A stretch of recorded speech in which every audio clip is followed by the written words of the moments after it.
Okay. So like I said, I really, I sat down to start getting this ready. I really didn't know where to begin. Is it safe to assume I'm not the only one who's a little uncomfortable with this story? I mean, is anyone uneasy about this? I mean, this isn't exactly one of those stories that make you feel all warm and fuzzy about God, and this is very Old Testament. I mean, you would not see this in the Gospels. But does God really do stuff like this? Well, let's start by looking at the story closely, because there are, in fact, a few fine points of interpretation that at least explain the story. That's not to say that I want to explain away the story.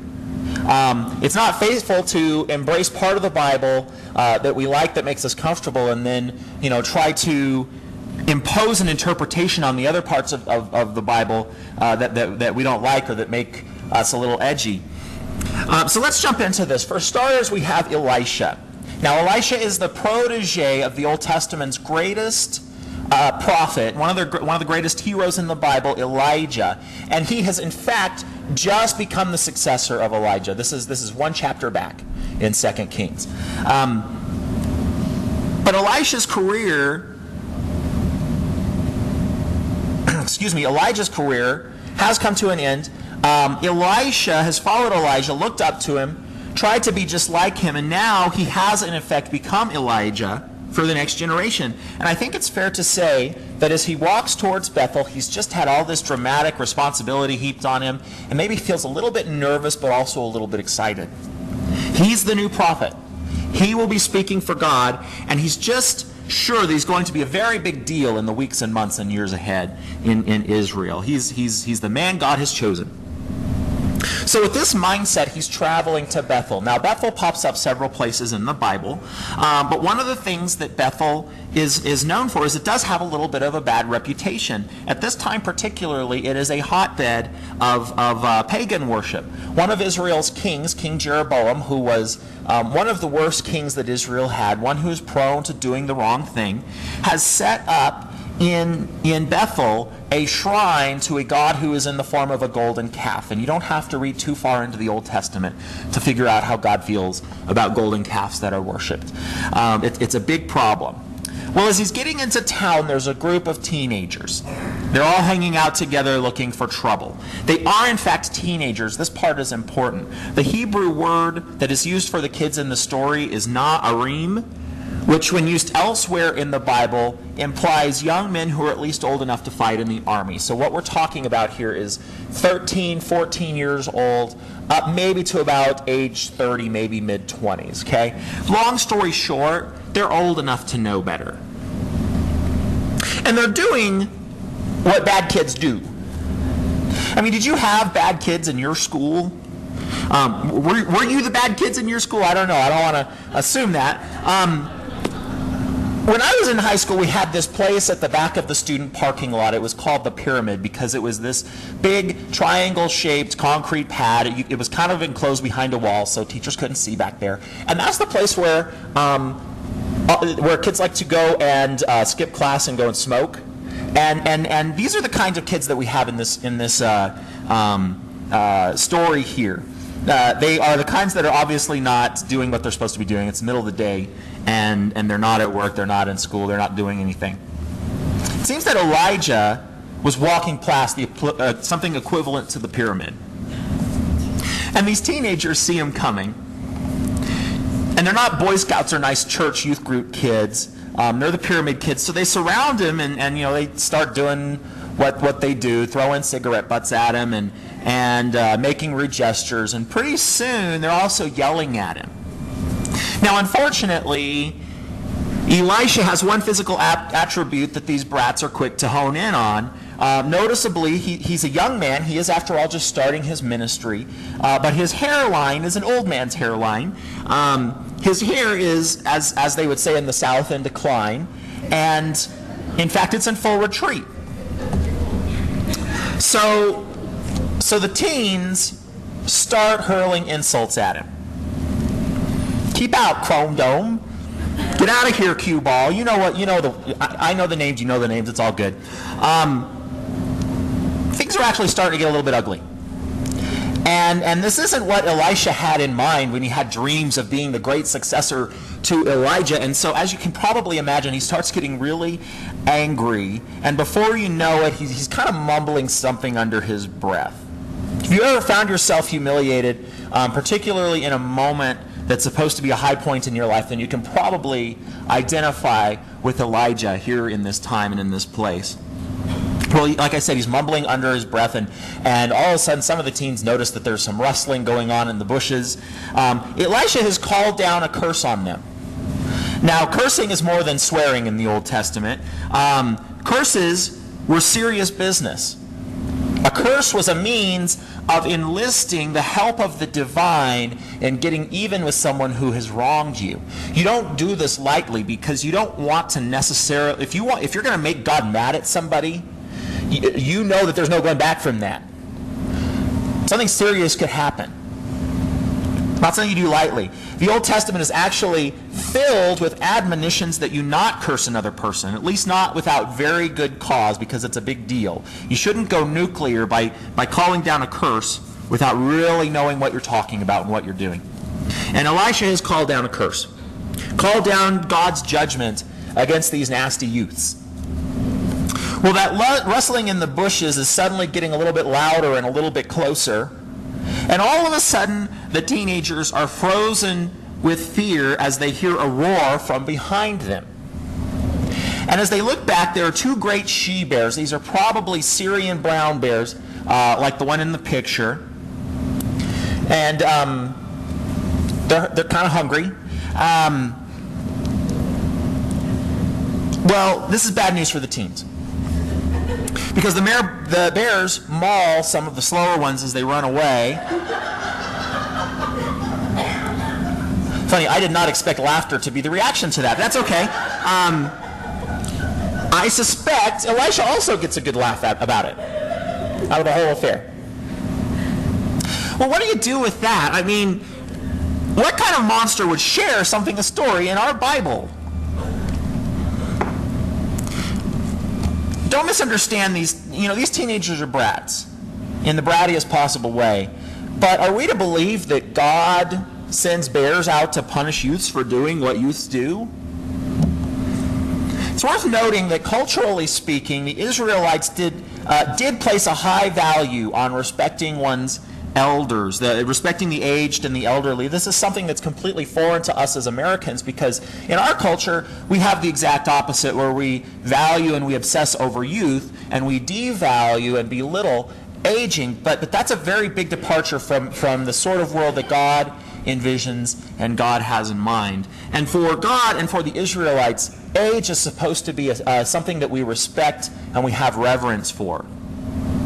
So the story is not essentially about kids who are just troubled, but about young people who are oriented in exact opposition to the cultural values of the day and also in exact opposition to God. Remember, the fourth commandment is honor your father and your mother so that you may live long in the land the Lord is giving you. And as the Old Testament unfolds, it expands on this rule.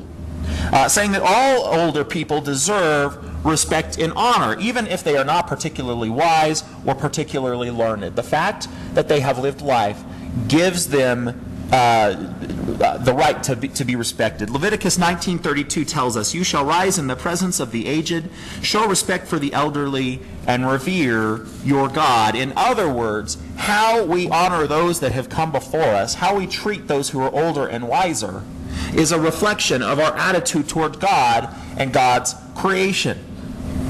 Showing contempt for such things is to show contempt for the whole created order. Now, this is something much deeper than teens that are just mouthy or mean. What they're doing undermines God's whole structure for creation, and this doesn't have to be just some fable from long ago. It's a fable that is probably pretty close to home and is very today oriented. When we show disrespect for one another, something deeply toxic begins to grow in our lives and in our relationships. 1 Peter instructs us to exercise the freedom we found in Christ by serving God. Treat everyone you meet with dignity, it says. Love your spiritual family. Revere God. Respect authority. I mean, could it be that when these teenagers or any of us demean a person, as is happening to Elisha, that we are fundamentally doing the opposite of what God has created us for? When we gossip about people that we call our friends or family, when we exclude people from fellowship because they are a different race or a different economic class or because they seem foreign to us, the walls that we erect when we do that, I mean, forget about Elisha's curse and bears and all this. We're calling a curse down on ourselves when we do that. Jesus showed respect for people. In fact, when you look at Jesus' ministry, some of the people that he touches in the deepest and most profound way, all he did was treat them with respect. And usually they were people that nobody treated with respect. You see, in giving people respect, Jesus is essentially saying, I may be God in the flesh. I may be a part of something really big and really powerful. But I value you. You are mine. My Father created you. And last I checked, my Father isn't in the business of creating any junk. Bears don't have to come out and maul us when we don't live up to this. What we're doing to ourselves is already much, much worse. In our everyday lives, how does the respect or lack of it weave together stronger relationships or destroy them? At school, do you speak up for your friends? Do you honor them? Do you honor your teachers? In your workplace, are you the one who builds people up, or are you the office gossip? In our church, are you the first to express thankfulness for the love and fellowship of the community, or are you the first to complain about other people? In your family, are you a source of unity or a source of argument? Look, I don't believe that God is the kind of God to send bears after children. That's not really the point of the story when you get to the root of it. Rather, I think this story is a source of sadness for God, as he watches how we do violence to one another and invite violence on ourselves in the process. God has established in this world a dynamic by which healthy behavior, lo and behold, loving attitudes towards others, breeds wellness and wholeness. And also by which backbiting and derision breeds destruction and lonely discord. One of the greatest ways that Christians can shine their light is simply by showing respect when everyone else is showing disrespect. I mean, really, imagine what would happen if Christians throughout the land began putting others' needs above their own. And what's great about this is this doesn't have to be a huge life-changing, I'm going to fly to the other side of the world and feed orphans in Nepal, some big dramatic kind of thing. It can start as soon as we walk out of this room today. I mean, here's one little example. This is something that's kind of a pet peeve for me. I don't know if you've ever thought about this or heard this from people, but I can tell you as someone who at one time worked as a food server and who knows plenty of people, my family is in the restaurant business. But do you know what day of the week that waiters and servers and waitresses really hate being scheduled to work? Sunday. It's Sundays during the lunch shift. Because any waiter who regularly works Sundays will tell you that churchgoers are consistently the rudest customers and the lousiest tippers.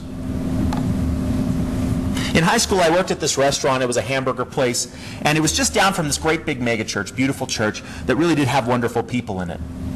But it never failed. They had an evening service, and 5 minutes before we were supposed to close, the evening service got out, and this mob showed up that wanted to be served. Why is this? I mean, can we not do something this simple? Forget the big stuff for a minute. Yes, we need to impact the world and change lives and communities.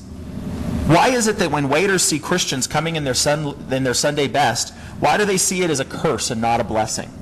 Look, I get it that sometimes we go to restaurants and we get lousy service. Service can be good or bad. But look, how much worse is your life for that? We don't know what kind of day the waiter is having.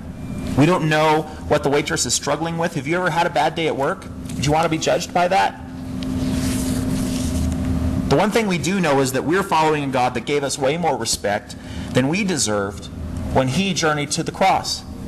If that's true, then we can honor people in the everyday situations that we find ourselves, whether they deserve it or not. At restaurants, at our jobs, in our homes, with our families, driving through the city. Driving is where I'm at my worst. I get into the car as kind of a nice Christian person, and I get satanic really, really fast as I start driving. That's really the root of this Elisha story here. This isn't a story about a mean or vengeful prophet or a mean and vengeful God. It's a story of how the little things that we do ripple out into and do damage in all manner of ways in this world. It's a story that demonstrates how a basic attitude of humble respect can change things in big ways. One of my college students last year at the church I was working at, she put it this way, it all boils down to the shopping carts. How many of you are the people that always push your shopping cart back into the bin? Okay, how many, and I will raise my hand for this one, how many of you are the people who never push your shopping cart back into the bin? Okay, I guess I'm the only, oh, you too, okay, good. I'm glad I'm not the only one. She said, if we'd all just do the little things, the big things would probably take care of themselves. If we'd all push our carts back into the bins, everything else would be halfway towards being solved. I don't know if there's anything to that, and since she told me that, I actually have tried to put my shopping cart back a little bit more. But the point is, the little things you do every day matter. In the name of the Father, the Son, and the Holy Spirit. Amen.